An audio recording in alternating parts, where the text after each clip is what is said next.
আসসালামু আলাইকুম বন্ধুরা, আশা করি সবাই ভালো আছেন। আজকে সকালটা খুবই সুন্দর আবহাওয়া। তো শীত চলে আসছে প্রায়।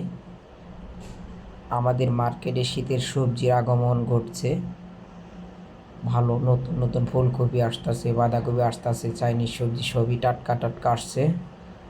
তো আমি এখন দোকানে উঠছি, উঠার পরে দোকানদারি করব।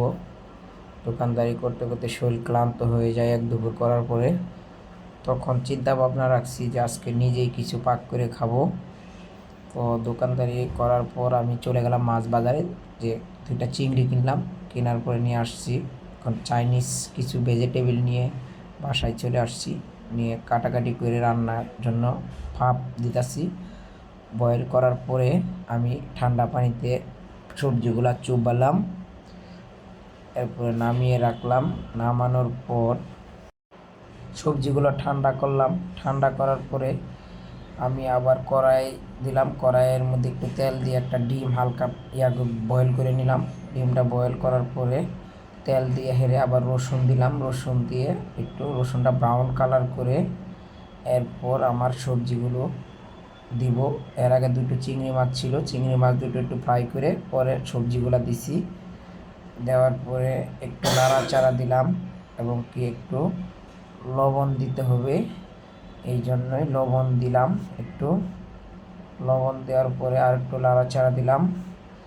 নাড়া দেওয়ার পরে দেখুন সবজিগুলা কি সুন্দর একটা কালার আসছে। তো এখন নামানোর জন্য প্রস্তুত সবজিগুলো।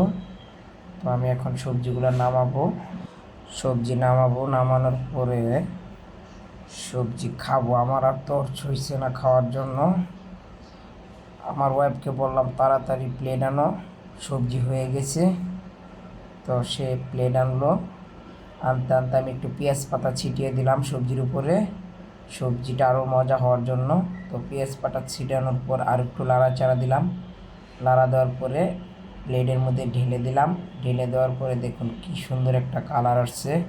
তো এখন সবজি খাওয়ার জন্য প্রস্তুত। আর একটু পেঁয়াজ পাতা ছিটিয়ে দিলাম সৌন্দর্যের জন্য। এখন সবজি খাবো আমি, আমার ছেলে, আমার একটা ছোট ভাগ্নি আছে। ভাগ্নিও আসছে আমাদের বাসায়, সেও খাবে আগে থেকেই বলতেছে।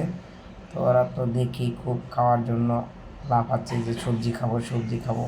মনে করো খাও, যতবারও খাও। তো এখন সবজি খাওয়া শুরু হলো। আশা করি আপনাদের পছন্দ হবে সবজি। দেখুন আমার ছেলে চিংড়ি খাওয়ার জন্য ব্যস্ত হয়ে পড়ছে। সে আমার